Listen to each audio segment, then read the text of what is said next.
So what's up mga riders? Welcome back to my channel, Riders Bong Motovlog. So isang quick tutorial na naman po tayo mga ma'am sir.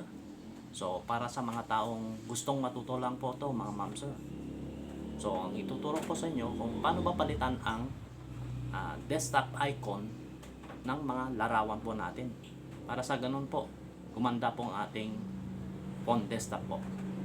So kung ready na po kayo, let's go!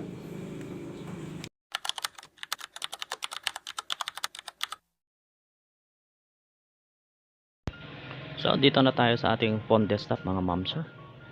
So magda-download po tayo ng application para magamit po natin. So punta tayo sa Play Store po mga ma'am sir. Then search engine po.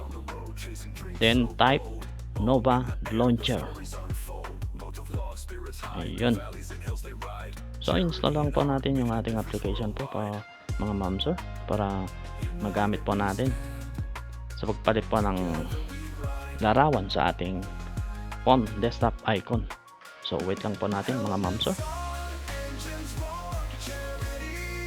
So maganda pala to mga ma'am sir, para gumanda po ang ating phone desktop icon, para unique din po.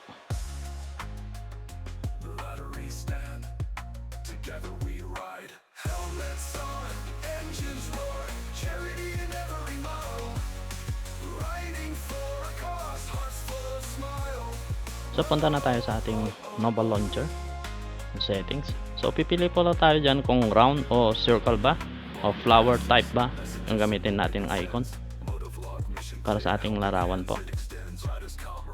Ayan, next lang po natin, next lang po,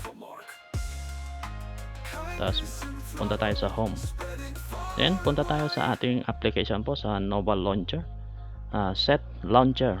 Ayan, pindutin lang natin. So i-default lang po natin para magamit po natin.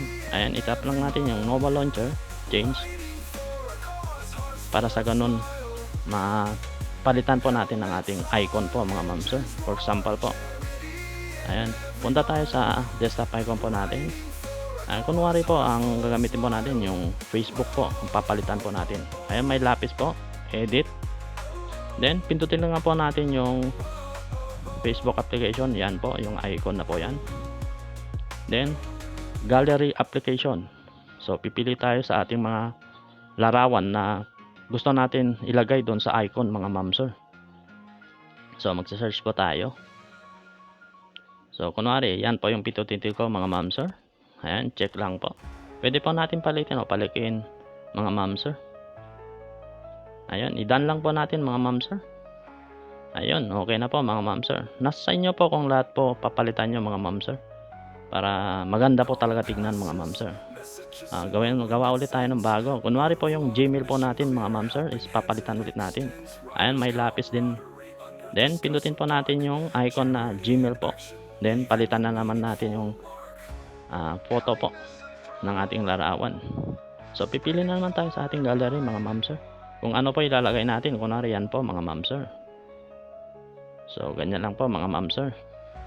Pwede natin palakin o paliitin mga ma'am sir. So pero sa akin ganyan lang naman. For example lang naman po mga ma'am sir, para may pakita ko po sa inyo. Ayan mga ma'am sir. Bali ganyan lang po mga ma'am sir, ang pagpalit po ng icon sa ating desktop po mga ma'am sir. So sana may natutunan po kayo.